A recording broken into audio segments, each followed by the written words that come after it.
Mir wird so oft erzählt, dass gerade fortgeschrittene Lerner im Alltag oder auf der Arbeit eigentlich fast alles verstehen, aber dass sie selber trotzdem noch total simpel sprechen und einfach immer die gleichen Wörter verwenden. In diesem Video erkläre ich dir daher verschiedene Alternativen für das Verb kaufen. Als zertifizierte TELC-Prüferin und Deutschlehrerin möchte ich dich also dabei unterstützen, dass du deinen Wortschatz stetig erweiterst. Neuen Wortschatz lernt man am besten im Kontext. Deshalb gebe ich dir immer verschiedene Beispiele und Anwendungssituationen, wo man das jeweilige Verb nutzen kann. Damit du direkt den neuen Wortschatz selbst anwendest, empfehle ich dir, für jedes Verb einen Beispielsatz zu schreiben.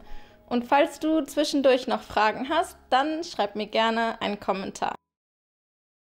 Das Verb besorgen wird verwendet, wenn wir etwas beschaffen möchten.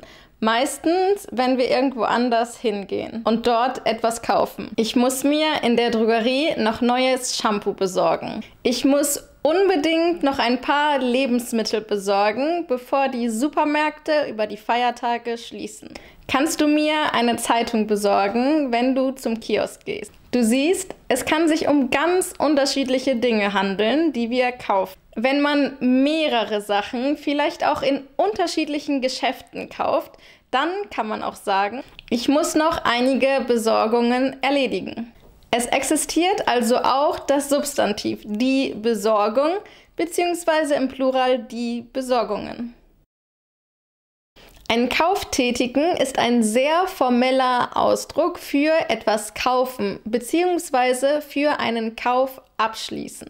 Dieser Ausdruck wird oft im offiziellen und geschäftlichen Kontext verwendet. Du wirst ihn beispielsweise in bestimmten Verträgen finden. Zum Beispiel: Möchten Sie den Kauf tätigen, dann gibt es verschiedene Methoden, mit denen Sie sich zusätzlich absichern sollten. Das Verb anschaffen benutzen wir häufig, wenn wir uns etwas Größeres kaufen, zum Beispiel ein Auto. Das Auto ist dann eine Anschaffung, die Anschaffung. Häufig handelt es sich hier um etwas, was wir länger nutzen. Zum Beispiel: Maja und Lukas möchten sich für ihre Familie ein Wohnmobil anschaffen. Naja, so ein Wohnmobil ist natürlich ganz schön teuer. Es ist also eine kostenintensive Anschaffung. Gleichzeitig planen Maja und Lukas aber, dass sie das Wohnmobil über viele Jahre nutzen werden, da sie beide sehr gerne campen gehen. Kommen wir zu einem anderen Beispiel. Auch in der Politik wird das Verb anschaffen regelmäßig benutzt. Düsseldorf will 2500 Leihfahrräder anschaffen. Der Käufer ist hier also nicht eine Privatperson wie Maja oder Lukas, sondern die Stadt Düsseldorf. Wir nutzen das Verb anschaffen jedoch nicht nur für Gegenstände, sondern zum Beispiel auch für Haustiere. Schau dir einmal folgenden Artikel an. Unsere Leserin hat unheilbaren Krebs und nicht mehr viel Zeit. Trotzdem möchte sie sich einen jungen Hund anschaffen. Also auch bei einem Haustier, wie hier beispielsweise einem Hund, müssen wir mit höheren Kosten rechnen. Gleichzeitig begleitet uns ein Haustier über einen längeren Zeitraum. Daher können wir hier auch das Verb anschaffen benutzen. Kommen wir zu dem letzten Beispiel für das Verb anschaffen. Aber Achtung, jetzt wird es sehr umgangssprachlich. Schau dir einmal folgendes Beispiel an. In diesem Kontext wird das Verb anschaffen oft zusammen mit dem Verb gehen benutzt, also anschaffen, gehen. Die Frauen arbeiten also als Sexarbeiterinnen. Jemanden bestechen oder jemanden schmieren. Diese beiden Verben sind eher informell. Besonders das Verb jemanden schmieren ist sehr umgangssprachlich. Zum Beispiel: Und das ist eine wahre Begebenheit, die immer wieder vorkommt. Der Schüler versucht, seine Lehrerin zu schmieren, damit er ein TELC-Zertifikat erhält. Und Ja, das ist keine Lüge. Ich bin selbst zertifizierte Telg-Prüferin für die Levels A1 bis C2 und ich arbeite auch regelmäßig an diversen Schulen als Telg-Prüferin. Und ich kann euch sagen, es gibt immer wieder Versuche von Schülern bei den Prüfungen zu betrügen. Ich weiß, dass die Sprachprüfungen für viele eine große Herausforderung sind. Aber anstatt seine Prüfer zu schmieren oder das zu versuchen, empfehle ich einfach, sich richtig und intensiv auf die Prüfung vorzubereiten. Und falls du auch ein Deutschzertifikat brauchst oder allgemein deine Sprachkenntnisse verbessern möchtest, dann schau auf jeden Fall auf meiner Homepage oder auf meiner Instagram-Seite vorbei. Dort teile ich immer die neuesten Informationen zu meinen Deutschkursen. Ein anderes Verb, welches wir benutzen können, wenn wir etwas eher Teureres kaufen, ist das Verb sich etwas leisten. Zum Beispiel, Markus würde sich sehr gerne ein neues Auto kaufen, aber das kann er sich aktuell nicht leisten. Daher geht es bei dem Verb sich etwas leisten darum, ob wir etwas bezahlen können bzw. bezahlen möchten. Unabhängig davon, ob etwas für dich sehr teuer ist oder nicht, können wir das Verb sich etwas leisten auch verwenden, wenn wir etwas kaufen, was für uns einen besonderen Wert hat. Zum Beispiel, ich habe mir endlich eine neue Regenjacke geleistet. Vielleicht fragst du dich jetzt, was ist so besonders an einer Regenjacke? Man könnte sich doch so viel andere, schönere Dinge kaufen. Vollkommen richtig. Aber ich wohne in Hamburg und es regnet einfach zu bestimmten Jahreszeiten sehr häufig. Eine qualitativ hochwertige Regenjacke ist also etwas, was ich persönlich sehr schätze. Vielleicht habe ich mir vorher die Regenjacke nicht gekauft, weil, ich vielleicht mein Geld lieber für andere Dinge ausgegeben habe. Aber jetzt habe ich mir endlich eine neue Regenjacke geleistet. Es ist dann für mich also etwas ein bisschen Besonderes. Und daher kann ich hier durchaus das Verb sich etwas leisten verwenden. Auch wenn die Regenjacke vielleicht überhaupt nicht teuer war. Umgangssprachlich benutzen wir das Verb manchmal auch etwas ironisch.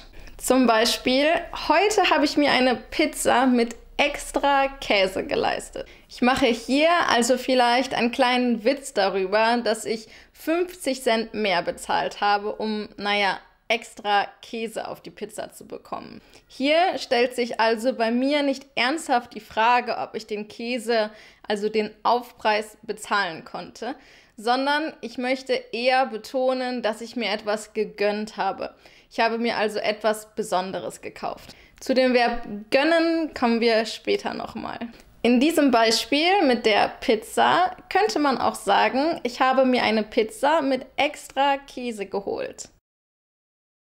Das Verb holen in dem Kontext von etwas kaufen benutzen wir vor allem in der Alltags- und Umgangssprache. Grundsätzlich beschreibt das Verb holen, dass wir etwas von, einem Ort zu einem anderen Ort bringen. Zum Beispiel, kannst du mir einen Löffel aus der Küche holen? Oder kannst du mir einen Löffel aus der Küche bringen? Oder auch mitbringen? Vielleicht fragst du dich jetzt, warum holen auch kaufen bedeuten kann. Lass mich dir noch ein weiteres Beispiel zeigen. Könntest du bitte Brötchen holen gehen? Ich möchte also in diesem Beispiel, dass du zur Bäckerei läufst, dort Brötchen kaufst und dann die Brötchen nach Hause bringst. Du gehst in diesem Beispiel also auch zu einem anderen Ort, der Bäckerei, kaufst dort etwas und bringst das dann mit. Also eigentlich so ähnlich wie in dem Beispiel mit dem Löffel aus der Küche. Meiner Beobachtung nach als Muttersprachlerin und Deutschlehrerin benutzen gerade Muttersprachler im Alltag das Verb holen sehr regelmäßig als Alternative für kaufen. Wir betonen dann also nicht direkt, dass wir für etwas Geld bezahlt haben. Aber aufgrund des Kontextes ist es für alle ganz eindeutig. Schau dir einmal folgende Beispiele an. Vor meinem Sommerurlaub möchte ich mir unbedingt noch einen neuen Bikini holen. Meine Freundin Charlotte hat sich bereits einen neuen Koffer für die Reise geholt. Und mein Freund Peter hat sich sogar eine Versicherung für seine Kamera geholt. Du siehst, es handelt sich hier um sehr alltägliche Situationen. Ein von der Bedeutung sehr ähnliches Verb ist mitnehmen. Man könnte umgangssprachlich beispielsweise sagen: Ich habe mir im Supermarkt spontan noch ein paar Blumen mitgenommen. Die Socken waren im Angebot. Ich habe mir direkt 3 Paar mitgenommen. Das Verb mitnehmen benutzen wir häufig, wenn wir etwas spontan kaufen. Zum Beispiel, wenn du an einem Produkt vorbeiläufst.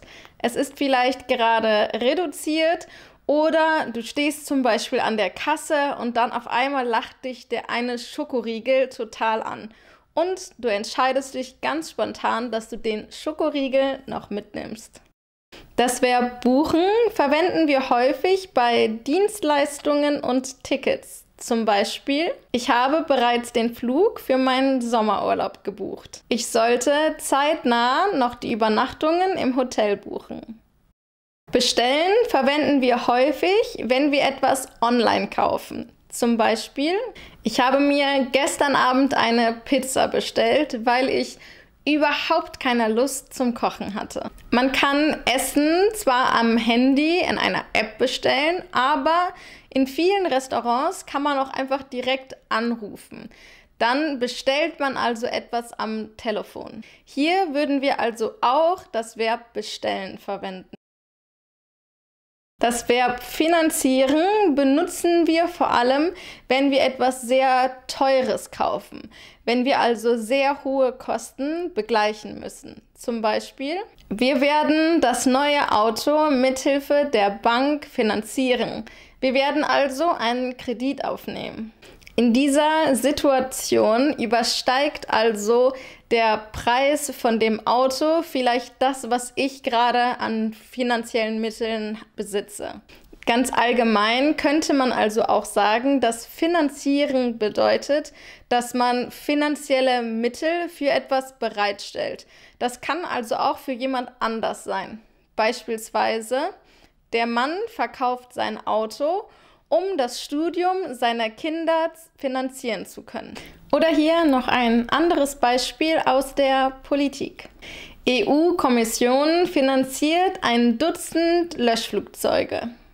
Ganz simpel bedeutet dies also, dass die EU-Kommission Geld gibt, damit 12 neue Löschflugzeuge gekauft werden können.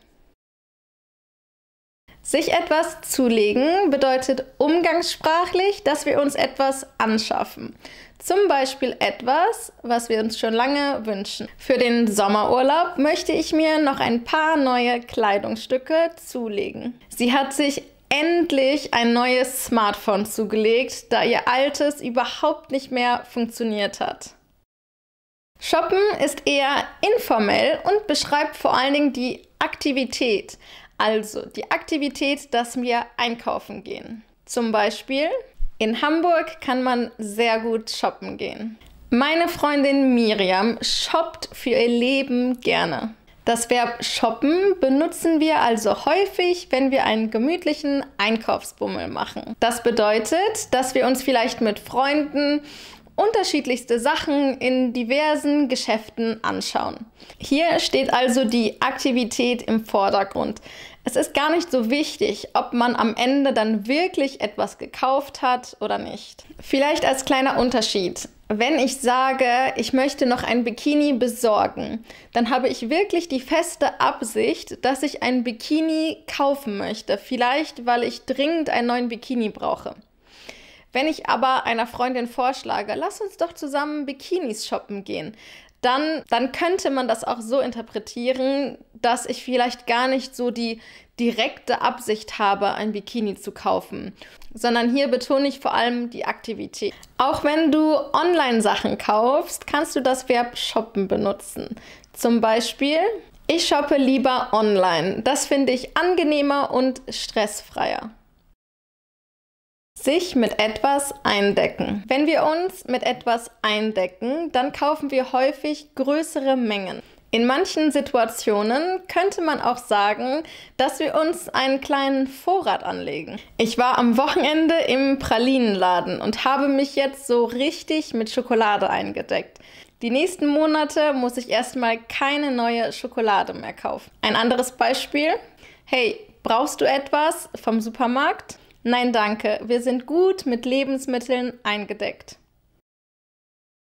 Ersteigern nutzen wir häufig, wenn wir bei dem Kauf ein bisschen um den Preis gehandelt haben. Ein klassisches Beispiel ist eine Auktion. Auf einer Auktion kann die Person, die den höchsten Preis angeboten hat, den jeweiligen Gegenstand kaufen. Zum Beispiel Titanic Holzplatte für mehr als $718.000 versteigert. Dies nennen wir auch eine Versteigerung. Auktionen können natürlich vor Ort, aber auch online stattfinden. Das Verb ersteigern nutzen wir nicht für Auktionen, sondern beispielsweise auch, wenn du etwas gebraucht kaufst. Zum Beispiel auf einem Flohmarkt. Schau mal, ich habe diese Schmuckdose für 3 € auf dem Flohmarkt ersteigert. Das Verb spendieren kannst du in ganz besonderen Situationen verwenden. Und zwar, wenn du etwas für jemand anderen kaufst. Zum Beispiel, für deinen Geburtstag spendiere ich dir ein Abendessen in deinem Lieblingsrestaurant. Alternativ könnte man hier auch sagen, für deinen Geburtstag lade ich dich in dein Lieblingsrestaurant ein. Vielleicht lädst du auch all deine Freunde in eine Bar ein. Dann könnte dort ein Freund auch Folgendes kommentieren. Ich spendiere die nächste Runde. Das bedeutet dann, dass dein Freund die nächste Runde an Getränken für alle Personen, also alle Personen aus deinem Freundeskreis, bezahlt. Sich etwas gönnen bedeutet, sich bewusst etwas Besonderes oder Luxuriöses zu erlauben und zu kaufen. Zum Beispiel, nach einer langen Arbeitswoche gönne ich mir einen Wellness-Tag. Wenn ich die Prüfung bestanden habe, dann gönne ich mir ein neues Parfum. In diesen beiden Beispielen beschreiben wir also, dass wir uns etwas Besonderes kaufen und dass wir uns damit eine kleine Freude bereiten. Weitere solcher typischen Sätze, die wir regelmäßig im Alltag verwenden, erkläre ich dir übrigens noch in meinen anderen Videos zum Thema Umgangssprache. Und ansonsten, wenn dir dieses Video gefallen hat, dann freue ich mich total, wenn du meinen Kanal abonnierst, dieses Video likest und wenn du magst, kannst du gerne auch einen Kommentar hinterlassen. Und wer weiß, vielleicht sehen wir uns ja auch mal in einem meiner Deutschkurse. Bis dann!